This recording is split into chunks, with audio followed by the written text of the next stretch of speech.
Hey everybody, welcome back to the Overwatch channel on YouTube, also at overwatchproject.com if you want to check that out. Today in this video I want to talk to you about, we're going to get into some really interesting stuff, I think. The origins of humanity, just a few small topics today. The origins of humanity, the reasons why we're here, and how to even begin to get close to that truth of knowing something about that origin and meaning of humanity. So first, I found this interesting quote. It was actually from a presentation that Mark Passio was giving. I was watching on one of his videos, and it's from Travis Walton. He is a UFO abductee, victim of UFO abduction. It's quite a famous case, and I think he is a legitimate victim. I think he's telling the truth. I've come to realize that the biggest problem anywhere in the world is that people's perceptions of reality are compulsively filtered through the screening mesh of what they want and do not want to be true. That's a really great way of saying what I called in a previous video the cognitive firmware, or the brain firmware, that gets in the way of us reasoning through certain types of information. And as you know, lately I've come around to this notion of some core truth to these theories that this is some type of reality trap or prison planet, reincarnation trap type stuff. But let's take a closer look at what I'm talking about. So, some people refer to these type of cognitive problems as a virus or as a hack, but I don't think so. Matter of fact, I think that it's intentionally designed that way to keep us from reasoning for certain things. If you we'll get into this more later, but like the creation myth that comes out of the Sumerian text, literally has humanity being created as a slave or servant species. That's what it actually says. This isn't some kind of Sitchin reinterpretation of that information. It is really right out of the official translations that is accepted by scholars around the world, is that it actually says that we were created as a servant race, a slave race. And if you were going to make slaves, in this particular case, if you were going to make biological containers to contain spiritual beings and then cripple their consciousness so they didn't realize who or what they are, and if you really wanted to make sure that they stayed that way, you would have to have the biological components not only cripple the consciousness, but you would need to have it confuse the ability to reason, especially with matters of politics or religion. As a matter of fact, you would have it primed to accept beliefs that were administered by a higher authority, and you would have it primed to be subjugated under that authority. So you would create a slave race that is most likely going to, by nature's default of their biology, default toward being servants or slaves or dupes when it comes to being tricked or mind controlled. And what I mean by mind controlled is brain over mind. The brain, our consciousness is so crippled by the physical brain that we don't realize. Most people do not have a clue as to what the fuck is going on. So, as a matter of fact, just on its face, the whole notion of evolution is ridiculous. It's absurd. But so is the notion of the official, creationists who want us to think that we came from nothing 6,000 years ago, versus the evolutionists who want you to think that we came from nothing untold billions of years ago, and it's all by accident. And as a matter of fact, you can tell there's something just not natural about humanity, and in some cases, some other people have also been thinking about this lately, I see, is that the humans, we just had natural to the environment here.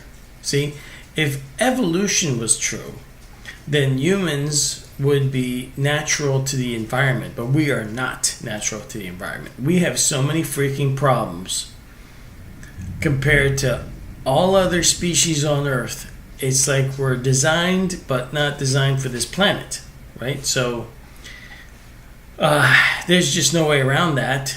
You know it, I know it, we know it from human experience. That's just the case. And plus, we don't operate the same way as any other life form on this planet. We are not natural to here. The other problem is that if this was like the creation God of the Bible that made us, same issue. We're not created. Why would we be created in a manner that is not conducive to our environment? There's something seriously wrong with the illogic that people use. And like Travis Walton says here, it's all filtered through this screening mesh of what they want and do not want you to be true. So if you take a look at all the evidence, I mean all of it, and the way I do this is quite simply, you must take the model of the theory of what people want you to believe, and you got to strip it down to its core elements. Try this and see if it doesn't work for you. Perhaps there's a couple people out there open-minded. Now, I don't need to talk down to my audience. I know that there's a lot of people out there that get what I'm saying. They're completely on board with a lot of this ancient alien theory and also the demiurge, archons, prison planet, reincarnation trap stuff. And there's a few newcomers to this that this is totally out of the box and they don't know what the hell's going on and they're totally confused and they're going through the period of discovery like I did when I was trying to make the world fit into the Christian truther paradigm, but unfortunately I'm not the kind of person that can let too many things slide by. That I can't deny information for very long. I don't suffer myself to be foolish with information for too long. I need to know the truth, and I'm willing to confront uncomfortable issues with myself to get there. So if you're one of those people, relax, take it easy. It's a learning process. You have a lot to go through, a lot of roller coaster ride of emotions and letting go of beliefs, and it's tough.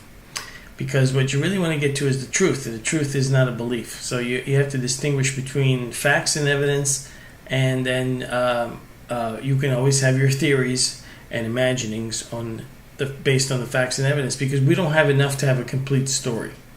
So what you do is this very simple process, or at least I think it's simple.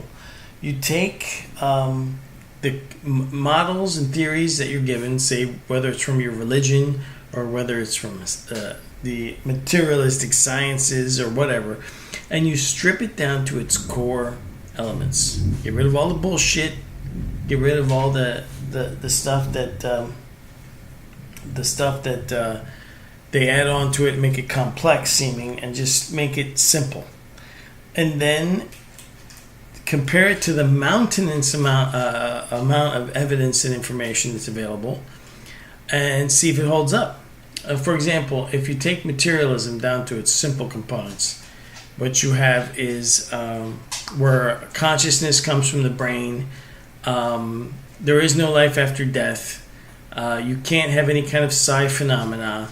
You can't have anything like clairvoyance happen to you. There's no such thing as premonition. Heck, even the staring effect of humans when they're being stared at from behind should not happen under that phenomena. Then you take a look at all the data and evidence, and of course it doesn't fit.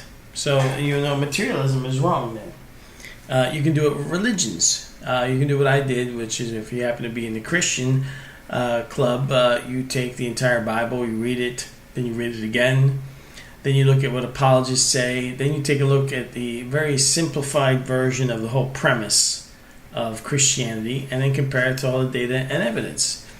And again, huge problems will come out. Huge. And especially if you've been indoctrinated into any religion and you find out that it's not true, it is a very disturbing thing to go through.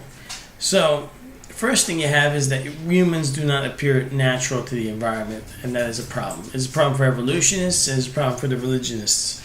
Then you have UFO phenomena that simply cannot be explained away. You have all kinds of UFO information out there. You have this ancient alien theory. People like Chris White, who's a Christian apologist and Christian researcher. He's gone to great lengths to debunk the ancient alien thing here, but I got to point out something that's rather obvious when you get into... See, when I was trying to make everything fit into the Christian paradigm, of course, I found his stuff valuable, even though I had questions about things that he couldn't answer, or that his explanations raised more questions than anything.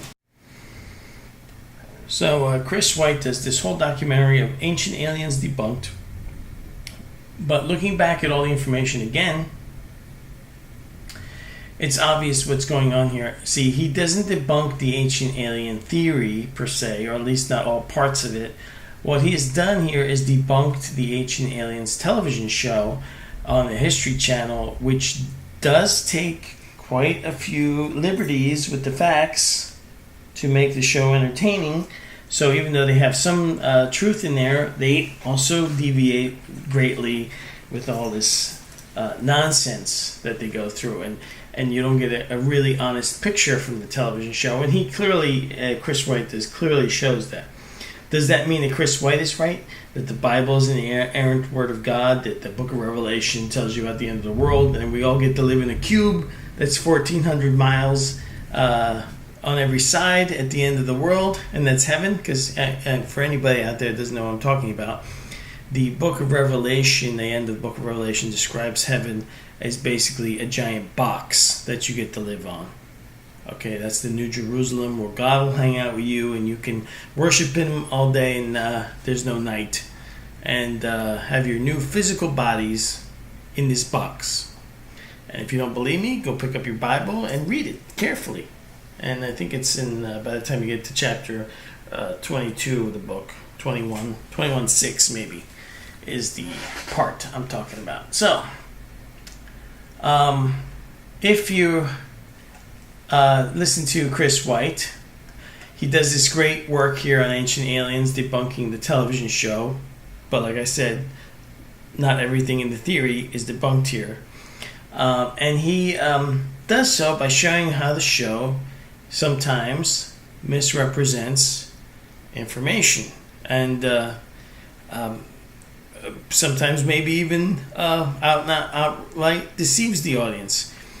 But you see, I'm going to show you now in a moment how he does the exact same thing in another video of his. So you have the this other video here from Chris White, where he's answering, I guess, a question, I think it was about, was the Bible altered? And he starts off his video with this piece of information here. Or was the Bible changed? So let's start with the first one. Can we trust the New Testament as a historical document? This one is relatively easy to answer. Scientifically speaking, if you cannot trust the Bible as a historical document, then you cannot trust any ancient document, because there are more copies and fragments of the New Testament than there are for any ancient document in the world. If you look at this chart, which lists the ancient texts with the most copies in existence, you will notice that the New Testament tops the list with 5,600 copies. Coming in second, you have Homer's Iliad with 643. And third is Sophocles with 193. And you can see that it's pretty much downhill from there. In fact, most documents have about 10 or less copies. The next factor that plays a role in the science of textual criticism is the time between when the document was originally written and when the first copies we have of it are. The New Testament again ranks number 1 of all known ancient texts, with a gap of less than a generation, about 30 or 40 years. And again, Homer's Iliad comes in second, but it has a whopping 500 years between the time that it was originally written and the time that we have the first copy. You can see that with all the other ancient texts, this gap is pretty significant. In fact, there's an average of about 1,100 years between the time that these texts were written and the time that we have the first copies. The next, and probably the most important data point in textual criticism, is the question, do these copies agree with one another? That is, do they all say the same things? And you can again see on this graph that the Bible comes in number 1 at 90. Okay, now, so here, this is best estimates by apologists, and there's some dissent to this, but let's just say within 100 years. So within 100 years of copies, we have the earliest New Testament records, right? Now, he makes it, and when I was first listening to this, I was ignorant myself of many other things. Like, I knew I was aware of the Sumerian stuff, but I wasn't really aware of it. I didn't go into detail in it in my research. But you would think here that as ancient documents go, the Christian New Testament is the rock star. You would think this is it right here. This is it. Look at this chart he's showing you. Except there's something missing on this chart. Something terribly wrong with this chart that he does, which is basically the same thing that you find on Ancient Aliens when they leave stuff out or they misrepresent something or slightly exaggerate something. They're doing it on that show for entertainment value, for hype, but it's no different here. Okay, the Sumerians, we don't have 5,600 copies. We have like 100,000 or more, plus all who knows how many undiscovered. I've heard higher numbers than 100,000, but let's just say 100,000 Sumerian texts. Except, you know what? Christian apologists will use this thing that God preserves His Word. This is why we have 5,600 copies of this on deteriorating paper, and some of it all just only in fragments. But we don't have. We have the Sumerians wrote on clay. They wrote on soft clay and then baked it. I got 2 dogs in the room with me here, guys. Sorry, the little Rammy today. If you hear their paws, if we don't have a few thousand, we have the originals of these Sumerian documents. Not only that, folks, if you look at the Sumerian stuff in detail, you find out that these people not only do we have original documents thousands of years older than anything else, and with the exception of maybe this mysterious 7,270-year-old tablet found, which has unknown writing on it, which now brings into dispute whether or not the Sumerians actually invented writing or whether they just got it from somewhere else. But we have the fact that the Sumerians, although you'll never hear this really, they never really talk about the Sumerians except for the Sitchin, Zechariah Sitchin people and some other people. People just kind of ignore this enormously important civilization. The Sumerians here, they actually had these cylinders, and you could say they were the first printing presses, the first ability to make perfect copies that didn't require scribes. They just required clay. You roll the cylinder across, you get a perfect copy of the page, and now you can disseminate. You bake the clay. The clay doesn't deteriorate like papyri or paper. It can stay around if it's undisturbed for untold a number of years, tens of thousands of years probably, before anything happens to clay in this condition. And we have their original writings. We have their original creation stories, which predate everything. And you have this apologetic argument that they use where God will preserve His Word and the Bible is the inerrant Word of God, even though when you read the passages they're referring to about it being that the Bible is the inerrant Word of God, it's not talking about the Bible that was created by the Roman Empire, by its aftermath of the Roman Empire when the Romans adopted Christianity and then came out with this 66 books they put together for their own use. You're dealing here with creation stories that when you read them, I read the Epic of Gilgamesh, I've read these other documents, they all predate the story of Sargon and all this other stuff. They all predate everything else by thousands of years.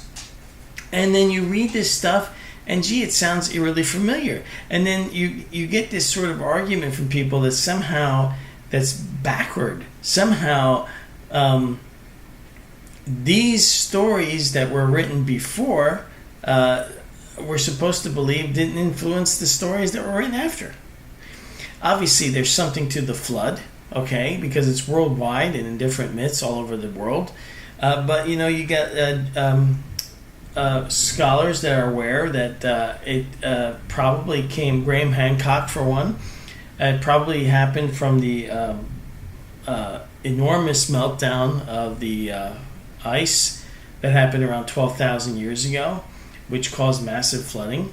We have archaeological evidence from all over the world that shows things that should not exist if our versions of history, if things that we are told about history by the official materialist, atheist, archaeologists that don't want to believe, want to think everything's a myth, we have shit all over the world that shouldn't exist, like Göbekli Tempe, the city there shouldn't be, the writing there I just showed you a moment ago.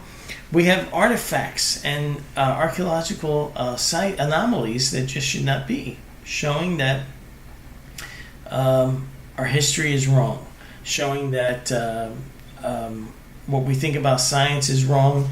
On my website, I'm slowly building my website, but starting to put links in here that you can do research from. I've got ancientorigins.net, which is a great site, neardeath.com, ions.org, sacredtext.com, the Endorf website, Dr. Dean Radin's site, Rupert Sheldrake. All these put together, piece together a huge piece of the puzzle for you. And then my current thing that I think best fits the data and evidence is if you strip down the alien theory and then you strip down this Gnostic version of things, as shocking as this is to some people, and as how many hater comments I'm going to get trolled with from people that are doing this, filtering everything through the mesh like I used to. It just seems more the only two theories that seem to fit all the data without any conflict. Somewhere in between this, we were tampered with and we are enslaved and we were enslaved and we're maybe trapped here with our souls in these biological robot avatar bodies, and we can't figure out how to get out en masse because most people are just dumbed down and asleep and crippled by their body and brain, so they don't realize what's going on.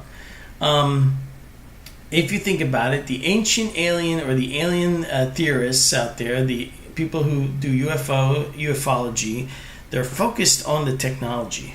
They're focused on the material part of the problem. And people like Carla Turner, J. Allen Hynek, and some other ones have drifted into, hey, this is like a spiritual thing going on here, we just don't understand it, so they kind of get that bridge over.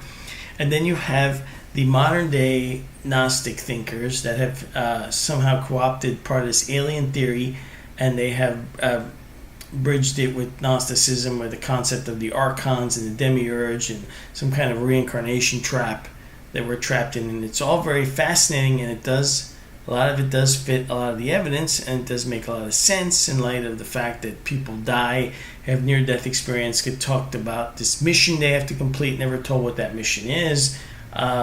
We have good evidence for reincarnation cases, and then we have works like from Michael Newton that suggest that we may be all being reincarnated over and over again.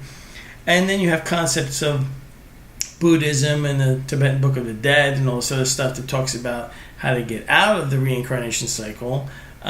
So perhaps some of us can escape, but in mass humanity is trapped. And really, when you talk to people, there is no way to wake people up to this. They don't want to hear it. It's uncomfortable. They don't like to talk about it. It is truly truly amazing at how shut out people are with this stuff. So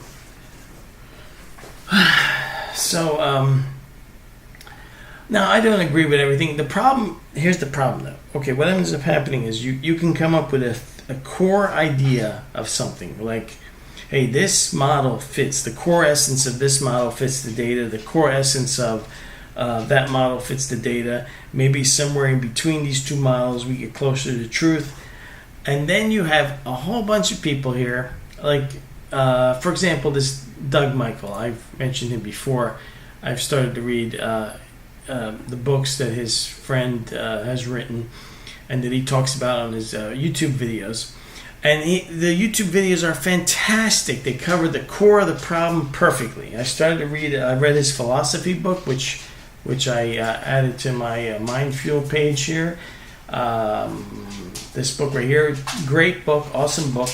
But when I'm reading his other books, like We Are Not Alone, Part 1, and now we start to get into this thing that people have a habit of doing. They get a theory, they run with it, and then they start adding things to it, like Lego pieces, until it have all this specific... Sorry, guys. Noisy dogs here. They get into specifics that we can't possibly know for sure. Like, a planet being moved or something like that.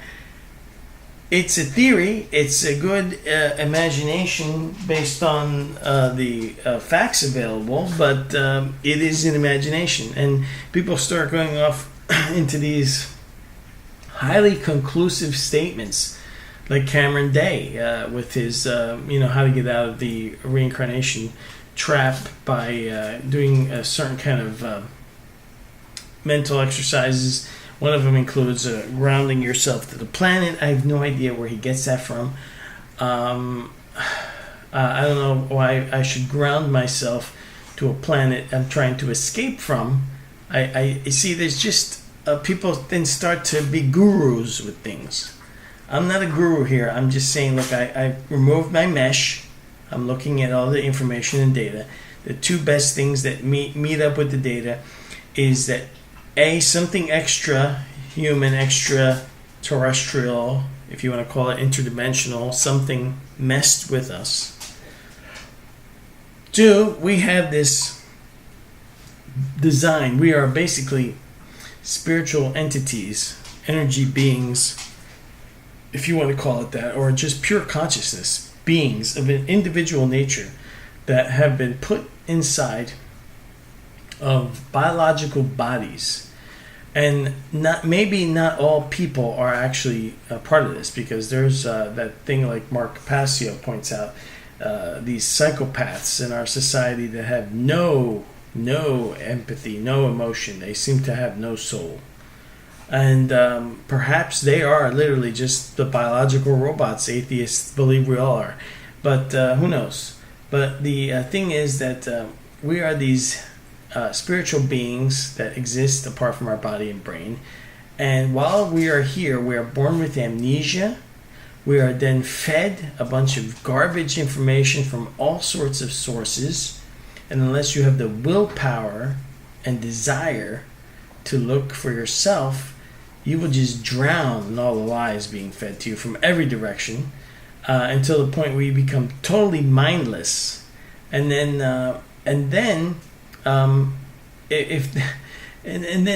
so then you die, and it doesn't make any sense that if you were to be reincarnated, we would all be reincarnated with an attempt to put complete amnesia on us again.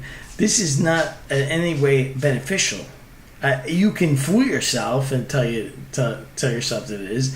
If you're like Buddhist or somebody that believes in reincarnation, you can make yourself think it's a learning experience or something like that. I got nothing to learn from this, and I have nothing to complain about. The other thing is, a lot of these born again people that I listen to on YouTube, like The Vigilant Christian, White Rabbit, and others, these are people that had very, very rough time of it, and they needed help. And Christianity was there, and it gave them help. Doesn't necessarily mean that it's what they think it is. because this is a very clever system that we're in. Extremely clever. And whatever Jesus was before what people knew of it, before 324 AD, has been lost and corrupted. The Roman Empire took over this religion. Every sect or denomination of Christianity, and after that, all the other branches of these religions, that from the Judeo-Christian, Muslim religions, all branch out from all these governmental doctrines and dogmas from that feed into this system that has 75% of the people on this planet in one version or another believe in it.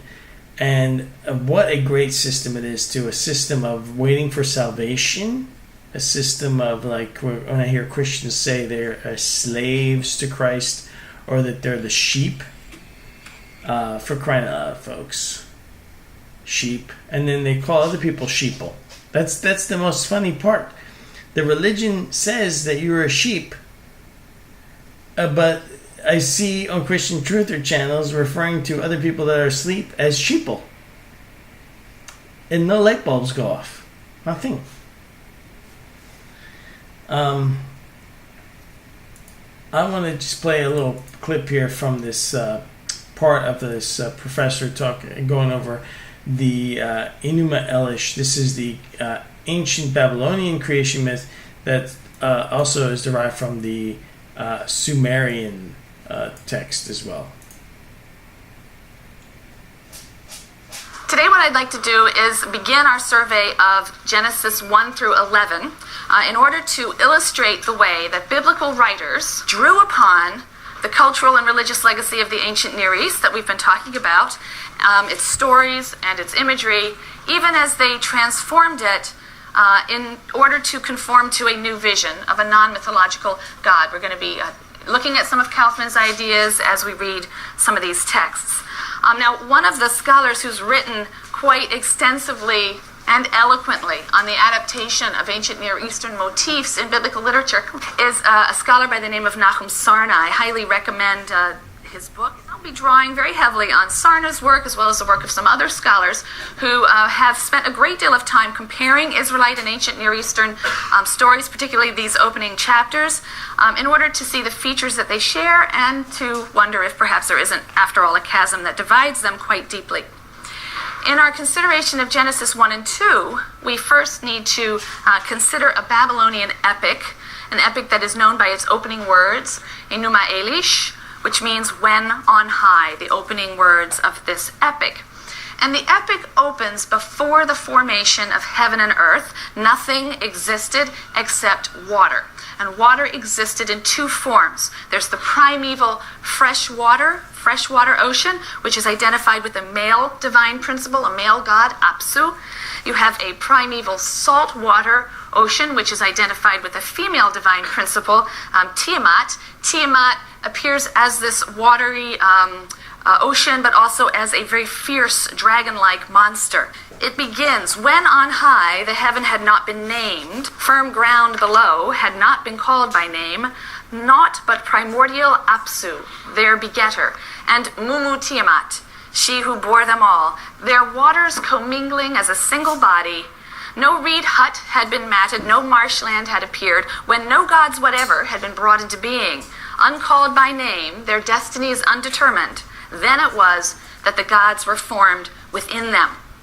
So there's some sort of commingling or union of this male and female divine, these male and female divine principles, a sexual union of Apsu and Tiamat that begins a process of generation. And it produces first demons and monsters. Eventually, gods will begin to emerge. Now, in time, Tiamat and Apsu are disturbed by the din and the tumult of these younger gods. The divine brothers banded together. They disturbed Tiamat as they surged back and forth. Yea, they troubled the mood of Tiamat by their hilarity in the abode of heaven. Apsu, opening his mouth, said unto resplendent Tiamat, their ways are verily loathsome unto me. By day I find no relief, nor repose by night. I will destroy, I will wreck their ways, that quiet may be restored. Let us have rest. Then answered Mumu Tiamat, giving counsel to Apsu. Ill-wishing and ungracious was Mumu's advice. Do destroy, my father, the mutinous ways, then shalt thou have relief by day and rest by night. When Apsu heard this, his face grew radiant because of the evil he planned against the gods, his sons. So he decides to destroy the gods. Now, he is thwarted by a water god named Ea, an earth water god, he's a combination, earth water god named Ea. And Apsu is killed. Tiamat now is enraged, and she's bent on revenge. She makes plans to attack all of the gods with her assembled forces. The gods are terrified, and they need a leader to lead them against her army. And they turn to Marduk. Marduk agrees to lead them in battle against Tiamat and her assembled forces. Her forces are under the, generalship of Kingu. And he agrees to lead them against Tiamat and Kingu on condition that he be granted sovereignty, right? And he sets terms.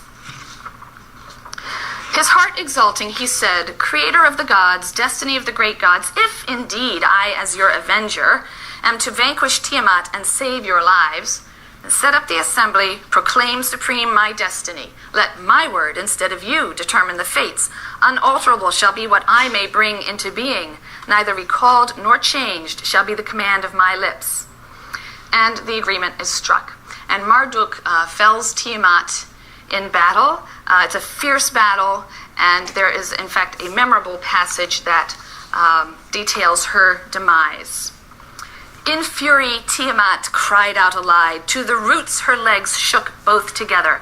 And then joined issue Tiamat and Marduk. They strove in single combat, locked in battle. The Lord Marduk spread out his net to enfold her. The evil wind which followed behind he let loose in her face. When Tiamat opened her mouth to consume him, he drove in the evil wind, that she closed not her lips. And as the fierce winds charged her belly, her body was distended and her mouth was wide open. He released the arrow. It tore her belly. It cut through her inside, splitting the heart. Having thus subdued her, he extinguished her life. He cast down her carcass to stand upon it. Well, what do you do with the carcass of a ferocious monster? You build a world. And that's what Marduk did. He takes the carcass, he slices it into two halves, rather like a clamshell, and out of the top half, he creates the firmament, the heaven. With the other half, he creates the land, the earth.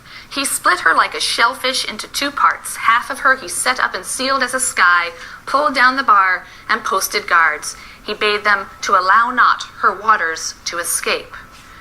Right? So he has used her body to press back her waters, and that's what the sealing is, the firmament, a firm a sheet or structure that's holding back waters. When little holes come along, that's rain coming through. And the bottom part is the land, which is pressing down waters below. They come up every now and then in springs and rivers and seas and lakes and things. That is the created world. But he doesn't stop there, and he creates various heavenly bodies at this point. He constructed stations for the great gods. The heavenly bodies are understood as stations for the great gods, fixing their astral likenesses as constellations. He determined the year by designating the zones. He set up 3 constellations for each of the 12 months. The moon he caused to shine, the night to him and trusting. And then the complaints begin to roll in. The gods are very unhappy because they have now been assigned specific duties in the maintenance of the cosmos. You know, the moon god has to come up at night and hang around for a while and go back down, and the sun has to trundle across the sky. And they're pretty unhappy about this, and they want relief from working and laboring at their assigned stations. And so Marduk accedes to this demand. He takes blood from the slain general Kingu, the leader of Tiamat's army, the rebels, and he fashions a human being, with the express purpose of freeing the gods from menial labor. Blood I will mass and cause bones to be. I will establish a savage. Man shall be his name. Verily, savage man I will create. He shall be charged with the service of the gods, that they might be at ease. It was Kingu who contrived the uprising and made Tiamat rebel and joined battle. So they bound him, holding him before Ea, and out of Kingu's blood they fashioned mankind, and Ea imposed the service and let free the gods. So the grateful gods now recognize the sovereignty of Marduk, and they build him a magnificent shrine or temple in Babylon, pronounced Bab-el, which simply means gateway of the god, the gate of the god. Babylon means the city that is the gateway of the god. And a big banquet follows, and Marduk is praised for all that he's accomplished, and his kingship is confirmed. And Enuma Elish ends. Now, folks, the elements that you can pull out of that creation story is amazing. Amazing. Literally, like I said, the core elements. It's the core elements that's important. Not all the fluff and storytelling, entertainment that's involved there, but what do you have there? Some kind of enormous conflict going on, and then humanity being created as a servant race. Now, I would submit that, that